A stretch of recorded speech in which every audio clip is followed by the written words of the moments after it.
Hello guys, how are you doing? Welcome to the Was Poppin show with your ninja rest, Carolina Carls, and today we are joined by Caroline from the Alcohol Board and Licensing Board, Nairobi City Council, right? Yes. Maybe you can familiarize yourself with the audience. Probably can introduce yourself and your position at the Nairobi City Council. I am called Caroline Sabala Shichabai. I am a public health officer, seconded to Nairobi City County Alcoholic Drinks Control and Licensing Board. Together with me is who? Madam Penina Sang, Chief Liquor Licensing Officer. Yeah. So now, what do you guys do? What do you control? Does it involve all alcohols? Am specific brands that are produced in Kenya? Am all important zenye pia zinaingia Kenya? We are dealing with all alcoholic beverages within Kenya and those coming outside Kenya. Yes. So now, what's exactly, okay, now take us through, how do you guys license? Probably I'm an investor, have some cash, and I think I can open a winery in Kenya or probably a brewery in Kenya. What's the process? Let Penina take you through the processing, the licensing processing. Then I will take you through the quality of the products we have. So, Madam Penina. Awesome. Penina, please take us through. Let me probably come here at the center. So please take us through. I'm an investor. I have some money. How do I how do I go about in such a way if I want to open a winery or want to open a brewery? What's the process like? Are you an international investor or a local?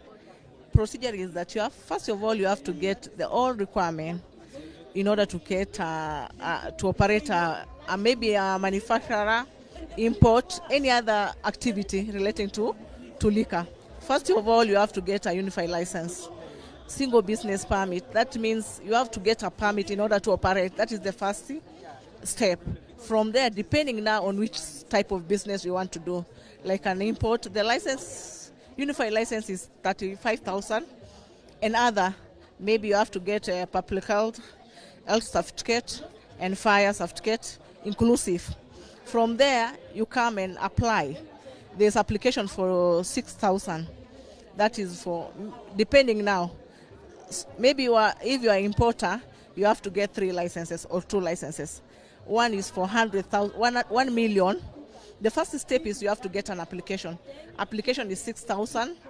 Another one application, that is amounting to 7,000. From there, the sub-county, we receive the form, we take it to the sub-county where you want to do your businesses. Maybe you're in Nairobi, depending where, maybe Dagoretti, let's take for example Dagoretti North. You'll have to apply it and then we take it, sub-county committee will come. There's a secretary who has to collect the forms that you apply. From there, they will do an inspection on the side. Have you made the requirement? The first requirement, is it the premises, is it conducive to do a business there? Have you made the requirement? Maybe public health, fire, and other things. From there, is it near the school? Because there are some conditions that you cannot put a license. There's 30 meters from the school. Yeah. If they meet the condition, also there's the security. The security, the OCS or the person seconded to the liquor sub-county committee, there's a security officer there that is a representative of the OCBD. After doing that, if you meet the condition, you will come back again to us at South Sea. That is when we'll give you an invoice to come and pay for the license. You'll have to pay at commercial in a cooperative bank. We have an account, a different account from the other county, general account. After payment, you will come and issue you the license. The license depends. For example, now this one, we have a license of 1 million. That is an import. So that's our license? Yeah, this is an import license amounting to 1 million. And then we have another license for an wholesale like this. For a wholesale. So they are different? They are different. So for a wholesale is how much? 50,000. Okay. Now depending, there's also time also from 10 a.m. to 8:30. If you maybe after closing, you have to attend the time also, and then we have another one for proprietor or nightclub. Oh, for a nightclub. Oh, yeah. Okay. For a nightclub, I see it's 100,000 plus the restaurant. You have to have another for restaurant. It's 130. Time is from the other one is from 5 to 11. That is a restaurant license. But you can sell beer to somebody taking a meal. You see what people do, they do misuse that time. When we issue them with a restaurant license, you can get somebody selling out beer or selling out alcohol to those people when you're taking selling, until you wait until 5.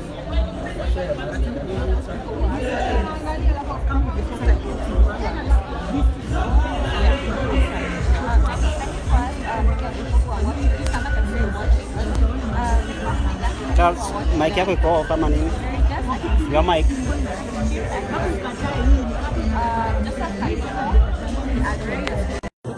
Tanzania, Asante. Wanderi Kamau, you are saying, hello Carol, please ask them what measures they have taken to ensure that the second generation drinks are not sold to the Kenyan citizen. So guys, I think that it's about quality, which we're going to be taking you through. So sijali, Wanderi, Otieno naona unasema mko sawa niletee moja niko Nairobi kuja hapa. Ketchi unasema kuna kusample. David Ngugi unasema hiyo mzinga imezuia ukuje nayo Roysambu tuikunywe dry, my god. Ketchi unasema can see grant why we're going to be taking you through. So let's first go to quality, because guys have been asking about the quality. So how do I identify that a drink is of course There is a body in Kenya called Kenya Bureau of Standards. It is all standardization procedures right from production process. And after they have done their part, they usually give a permit and they usually give a stamp, which you can see here. Most of the products which have undergone proper processing must have the KEBS stamps. So in order for you to confirm that this product has been certified SMH, for instance Pilsner, SMH 11452 to 20023. So 20023 is the? It is a code number for KEBS, which is there whether that product this tolerance has been certified by the standardization But now we have having a situation where themselves like this KEB stickers and all that. How now? What's the other measure? What else can I look out for? For a measure that can be taken, for instance, if you send this number and the results, show that it is an invalid choice, an invalid result, then automatically it shows it has not undergone the Kenya Bureau of Standards procedures. So at that time you are supposed to complain to the KEBS officer or any enforcement officer who has been taught about this code, and then a legal action shall be taken. Then, as from the beginning we said, we are working as a multi-agency. So that is step number 1, to show that KEBS has not certified. Then for the KRA, it is also another multi-agency. We work as a team. There is also another application of theirs. You go to Play Store, you download Soma Label. After downloading Soma Label, you scan this sticker. After you have scanned this sticker, it will give you directions on scanning the barcode. After you have scanned the barcode, it will give you results to show that this product has been certified by KRA. Yes. So now we have the KEBS one and we have the KRA one. For the KRA, you just go to Play Store, you download an app called Soma Label. From there, you of course check out which QRL, which code are we using? Tunaangalia hii or this one? This one. You can check both, the barcode and the top one. We are learning here. So this is how you are able to determine which alcohol is fake and which one is original. That's for KRA. And for KEBS, you had said On the sticker stamp, you send this one to 20023. Yeah. interesting. Now, okay, I've done all that. But Sasa, how do I now confirm that the drink inside is the real one or something? Now, you can only confirm that this drink is a real one when you take a sample and take to one of the chemists, government chemists. Yeah, that is the only way you can confirm that drink that has been labeled here is exactly what is inside. So there's no like a way we can be able to probably shake the drink and find out kama ni fake kama original or something. Sometimes you can come across a drink, you shake, and you find it has particles. When it has particles, that food product is contravening the Food, Drugs and Chemical Substances Act. We also have some other conditions like this one here. It is a label which has been tampered with. Now, it is not easy for you to trace the person who manufactured this product, so that in case of anything, after somebody is consuming this product, you cannot trace. So it is always important for any food product to have a label indicating the manufacturers, the ingredients, and the contents. Yeah. But so guys, I'm waiting to read your comments in case you have any. But Sheba unasema unataka tu mbili tu. Samuel Githuku unasema Q from Qatar. Mamu Wanjiro unasema wa nisambazie red label, my friend. We are learning fast. Ketchi unasema Pulse Kenya, honestly ni kujia na moja. Davis unasema you watching live from Kitengela, asanti.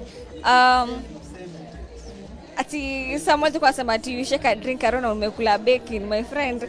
No, I'm just asking those questions that you guys probably might have in mind and you're feeling shy to ask. I can see these are zimeandikwa expiry dates and all that. So what about it? All expired products must have manufacturing dates and expiry dates. So when you go to any premises, you find a drink which does not have an expiry date, then you can't know when it was manufactured. And you can't know when it is supposed to expire, because the expiry date shows the duration in which that product is supposed to be viable. So if that product does not have this one is as expired, that means the products are not helpful to your health. Yes. And then here I can see ones that you guys have already said. Kuna kitu nilikuwa nimeona imeandikwa hapo mbele. What was it? Counterfeit. Yeah, counterfeits. Yeah, what about the counterfeits?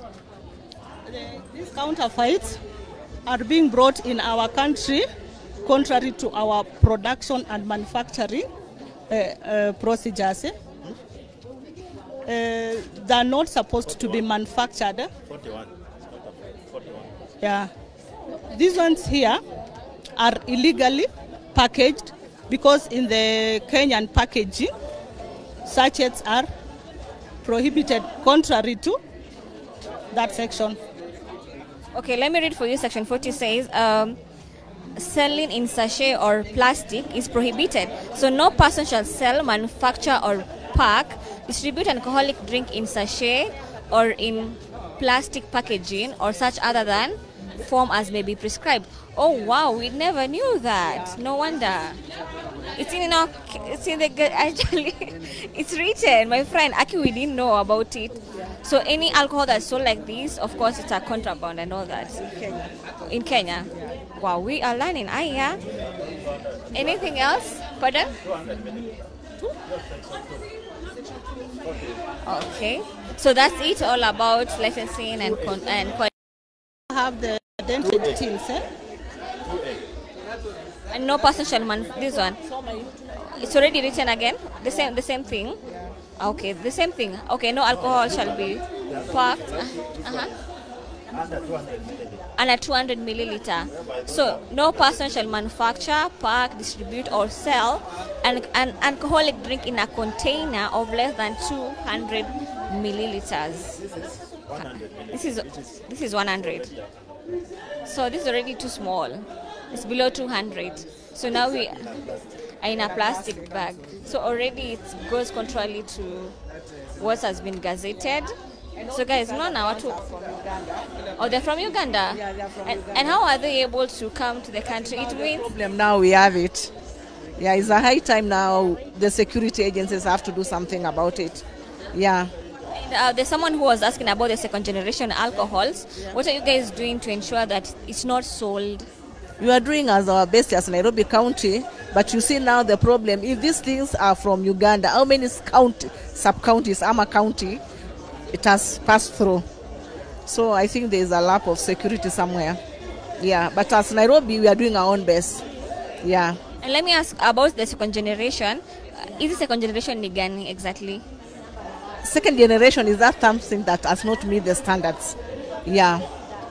Yeah. Standards like? And what is not fit for human consumption. But for example, changa. Changa is a good product, but when the making of it, the brew of it, and the conditions of what they are producing steps. Yeah. Mm. Wow, now we are totally sasa to me understand. Asante sana. So guys, let me take you through. Pardon? Mr. Chairman. Hi, let me just say hi. Hi, thank you so much. All right, guys, so I want to take you to a different place where you'll be taken through the different types of female and male condoms and how to use them, the HIV prevention medicine, and of course, if you're already infected with HIV, what to take and what to do. In case you have a question, please ask. Definition of contraband for Kenyans depend on which dictionary you are using. Oh my God. Okay, Maximilian wasema which country export fake alcohol in Kenya. Just asking. They've said Uganda is one of those countries. Mamonjo samakaro mimi hu meza mzinga daily. Uliza kama ina madhara. Of course, my God. Mamanjira, you don't want to become too addicted to it. So I think we have a lady here. Hi, how are you? I'm fine, thank you. Can you introduce yourself to our audience? We are live now on Past Live Kenya Facebook page. My name is Hailin Morara. I am a clinical officer. I work with the Nairobi County. We are here to promote health in HIV part. Yes. Now, please take us through all this. So we are saying in HIV,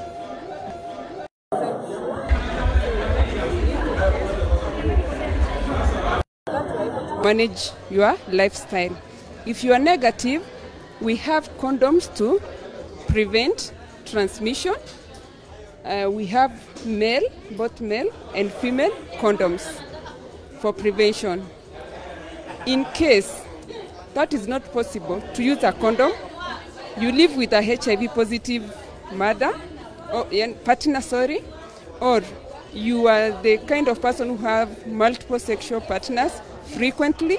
There are drugs that you take daily or as guided by the healthcare provider, so that so that make sure that you don't contract the virus.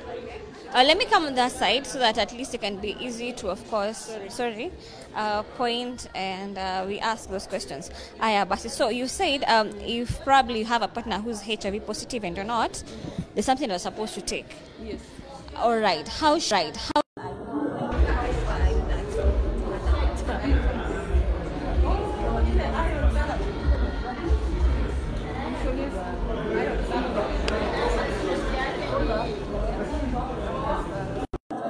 Related time, then they are able to validate the product.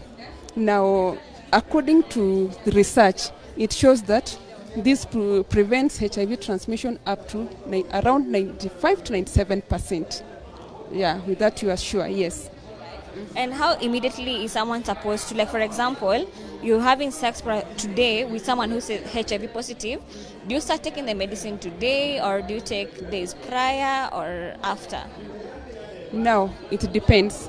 If you are prepared that you are going to have sex with a partner that you don't know his or her HIV status, you are supposed to start taking these pills 2 days prior to.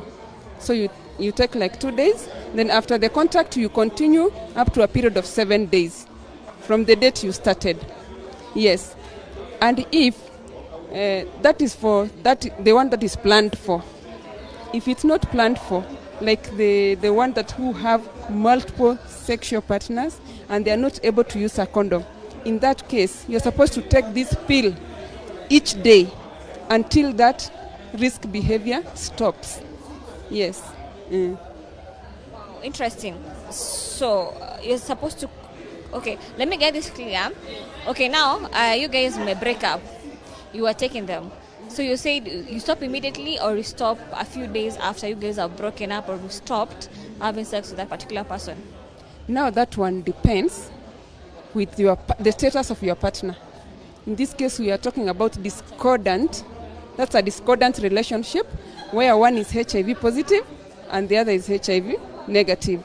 Now, this medicine is not that you are going to take it in your lifetime, as in the period you are staying with that HIV positive partner.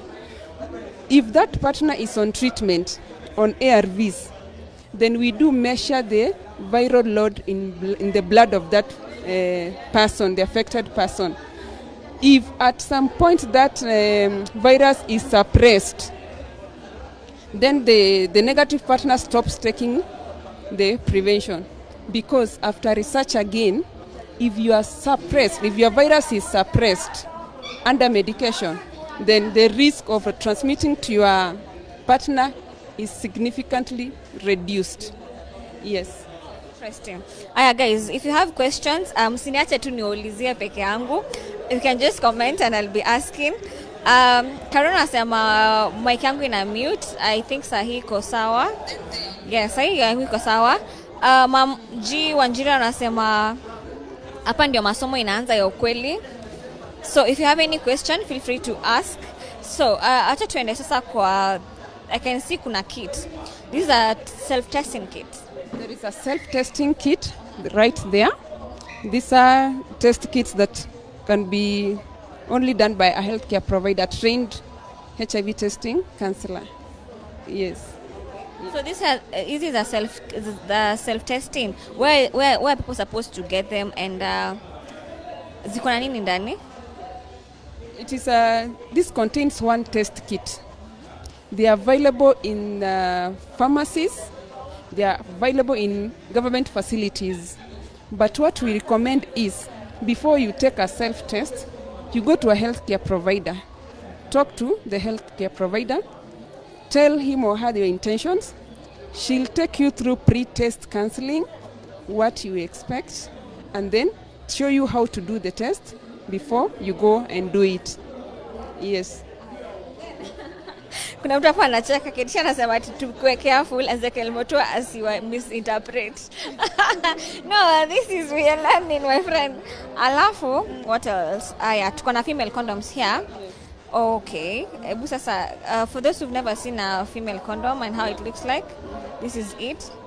It looks so big, by the way. Why? It looks so big because the vagina, the female genital tract, is broader, is expansible, and it's longer than the. Okay, it's longer. It's a tube. It's a tube. Although it's not like open like this, most of the time it's collapsed. But it's a tube that can really extend. You know, it extends until it can accommodate the head of a baby. So it's a big tunnel. So it looks like this. This is the outer side, and this is what goes inside. So you are supposed to slide it in, and it's supposed to stay for at least 30 minutes before you do the sexual activity, because it's supposed to normalize with the internal environment, get the temperature so that it can stick well to the walls. So you hold it like figure 8, like this. I'm assuming this is the vagina. Now you slide it in gently. Just goes on swiftly because of the lubrication which is already there. You slide it in until it's over. Once it's in, it will just go back to its natural form. So this part will cover right from the cervix outward now through the pipe. So once it's inside, the outward will look like this. It's covered. Yes, you can walk with it even for 30 minutes and it does not slip out. Until you remove it yourself, it cannot come out. Let me, this thing that we hear that you're supposed to be holding it. Like, lazima ushikilie during intercourse, sababu inaweza ingia ndani. Is it true? When now the man is, the first time the man is entering, because he can accidentally push it in. So you make sure you are feeling, as in make way for the penis to penetrate. Once the head is inside, then there is no problem. No need of holding so that doesn't. But you hold as the man penetrates the head of the penis. Yes, yes. And of course you're not supposed to use them with, if the man is wearing a condom, you don't need them. There's someone who I had read alikuwa anasema ati price zake ipunguzwe. Let me see who it was. I've just read it in a hurry. But shaba na kuona Gashiki ko nasema a big tunnel. Karo Samuel tuko nauliza Karo ni okota gikomba. Hiyo ni nini ya kiss jaiona. It's called a female condom. Kechi nasema nimezoom what? Taito nasema a big what? Yeah, it's a bit bigger, but now we've been explained why it's big. There's someone who had said mpunguze price hizi female condoms. Male or female? Female condoms. Oh, sorry. Wanasema mpunguze prices hizi female condoms. We don't sell them. Oh, they are not sold. No, in the government facilities they are free. They are taken for free, yes. But if you go to the chemist, of course, yeah. Yeah, basi. But you know, na understand kwa nini madem wanaweza feel shy kubuying hizi female condoms, because it feels like it's a lot of work as compared to a man wearing a condom. I don't feel it's a lot of work. It's just the technique of holding it. You just hold it and push it. As I have told you, the vagina is not a small tube and it's expansible. So I can even push my hand through it and it goes. Right? So pushing this small figure 8 thing is just super easy. It only needs a small training. You come to the facility, you show you how to put your legs and slide it. Another question, like for example, when you need lubrication, do you put the lubrication? Is the man supposed to put the lubrication on their on their dick? I guess on their dick, so that they can be able to penetrate, or the lubrication you apply the lubrication outside. It does not need lubrication. It's already lubricated. So it's because this we opened it yesterday, so it has dried up. So it's usually lubricated. Yes. So, naona watu wangu bado ni kama wanaogopa, wamekuwa shy kuuliza maswali, but anyway, kesho nasema repeat that practical. Shisha nasema my first time to see. Yes, the people matupu na kuona. Watu wanasema this is their first time to see a female condom. Aya basi, so lastly, ati a repeat. Okay, there's someone here. How will you explain to him about the female condom? Yeah. So if you are not comfortable using a male condom, some men do not like wearing on condoms. So you can advise your wife to come to a facility, any government facility. The services are free and they are available. There's a healthcare worker ready to teach you how to do it. So for now, I don't have a model. Usually we do have models, but now it is in a different stand. So I just try to show you using my way, the simple way you can understand. Now, the ladies advised that there should be either a chair or lying supine on bed. So in case there is a chair near, she just puts the one leg up, steps on the chair, so to open the vulva. We call it the vulva, the outer opening of the vagina. So once you are in that position, you pinch this thing and make it a figure 8. Remember, it's the smaller part of the ring. There's a smaller part and there's a bigger part. So you pinch the smaller part, make a figure 8, so that it can easily go in. So, and it's well lubricated. So you slide it in. This is the size of the vagina, I'm assuming. Then you slide it in. It just goes swiftly. There's no fighting. it goes in. So once it's in, it just goes back to its natural position. So in that position, it covers the cervix above, and this rubber, this bag-like thing, so covers the walls of the vagina. So in the outside will look like this. So is it for someone who's, like for example, if you have someone who's allergic to latex, wanaweza tumia? No. If you are allergic to latex, you are advised not to use. Yeah. I had another question, but it disappeared. Kabla ikikujanga. So guys, you've been taken through medicines to take if you're seeing a HIV positive person, and of course you have the ARVs that you're supposed to be taking if, of course, kushapatikana uko na HIV. These are the test kits, and we have the self-test kits kama ungependa. And I think that's it. Yeah. In case you have any question, I'll read for you. But kuna kitu kingine nimemiss? Maybe the treatment part of it. Yes. Okay, treatment. We also know, in case by bad luck, nobody wants to get HIV, but in case you find that you are positive, it is not the end of it. It's not a death sentence. There is treatment, and it is free in government facilities.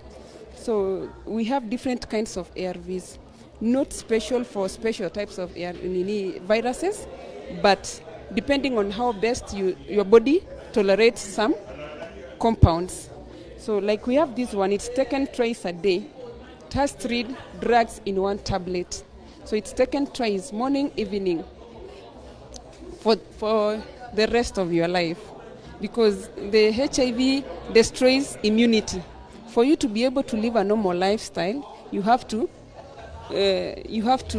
suppress that virus so that it does not destroy your immunity. There is another one. It is taken once a day.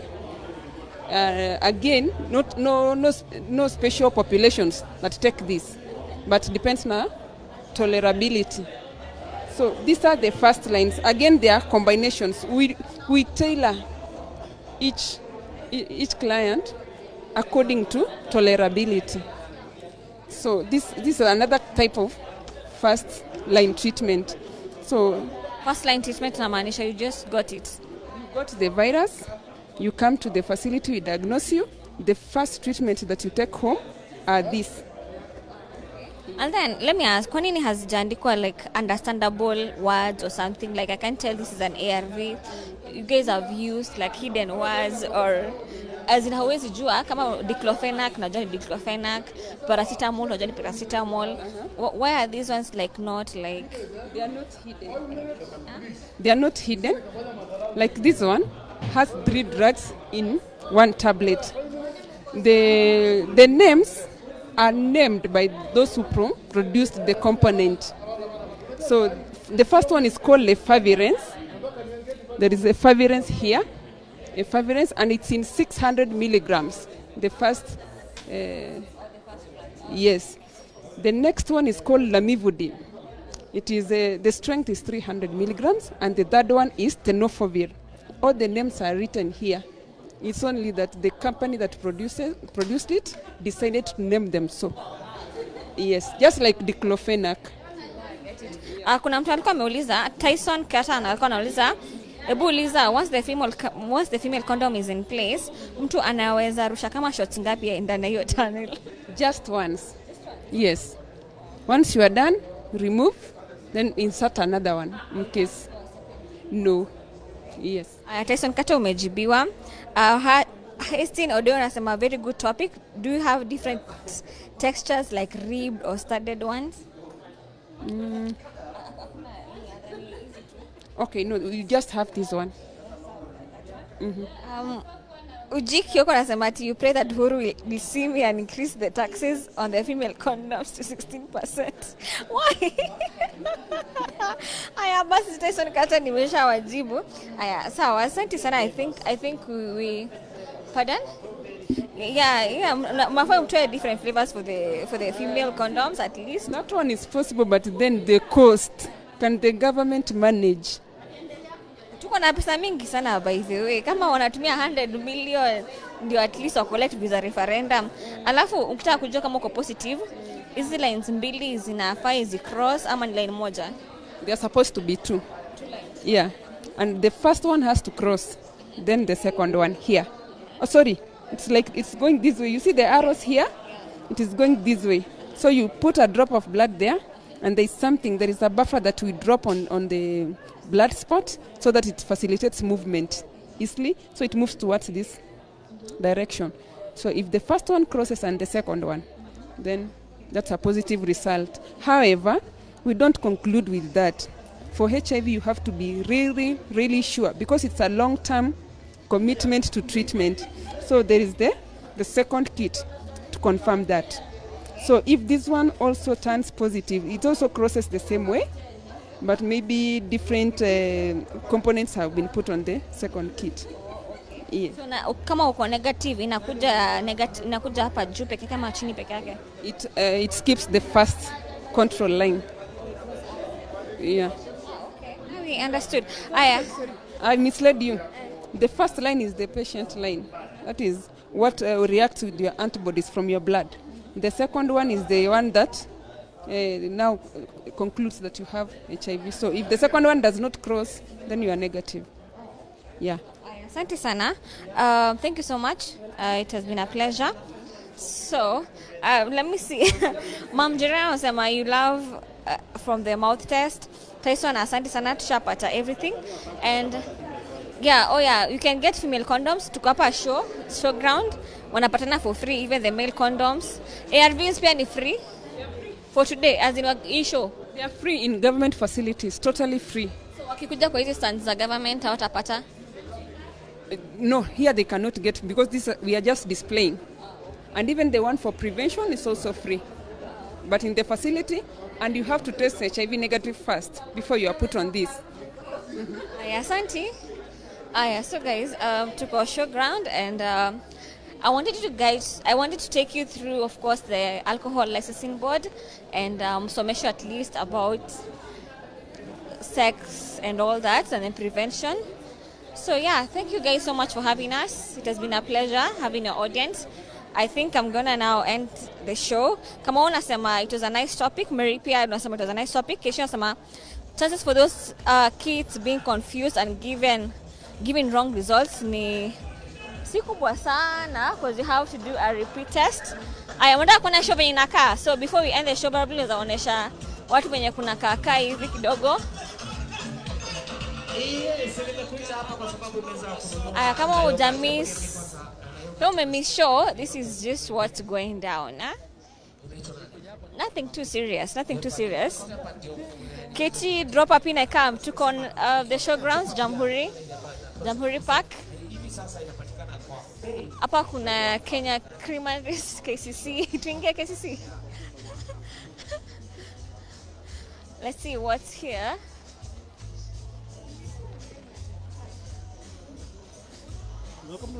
Yegon, asante sana. Umesema that was informative. I don't think.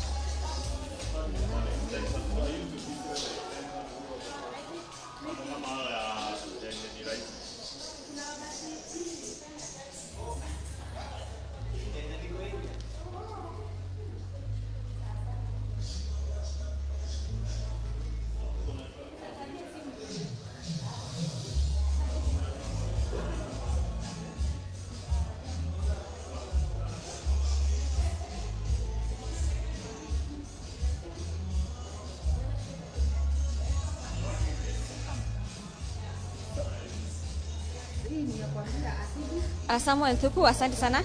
Niko hapa kwa maziwa, acha tuone kama tutaweza kufundishwa something small. So, basi first naweza introduce, naitwa nani? Tuko live sasa on Past Live Kenya. I'm Veronica. Veronica, how do you tell maziwa yenye imemixwa na vitu zingine na maziwa original? Okay, you can tell. We do various tests. First, we start at reception where we do organoleptic test. This is where you use your senses. You check first off the cleanliness of the can. Then you open. As you open, you can get the whether there is any off smell. So So first of all, you have to use your 5 senses. Unajua kama maziwa, except one. Which sense? Oh, we use the rest besides the taste one. Milk. And Then unaangalia whether there are any foreign materials. You check the color of milk.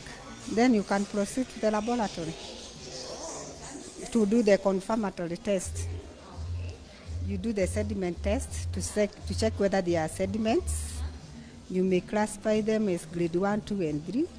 You receive 1. You reject 2 and 3 because they are sediments, and you cannot receive milk which has sediments. hebu nikuulize, venye kuna honga na maziwa zimemixiwa, sijui wanasema kwa imemixiwa sijui blue band na unga, then it forms milk or something. How will you know? If you carry out butterfat test, we know the normal butterfat test is 3.8 for the farmers and above. So there is that abnormal butterfat yenye hufai kushukua. Asante sana. So let's move on to the next one. So Bashaba unasema educative information today. Oh, asante sana. Yeah, that's what I really wanted to be. And I think you have to end the show now. Thank you so much, guys, for having us. It has been a pleasure. Till next time. Bye-bye.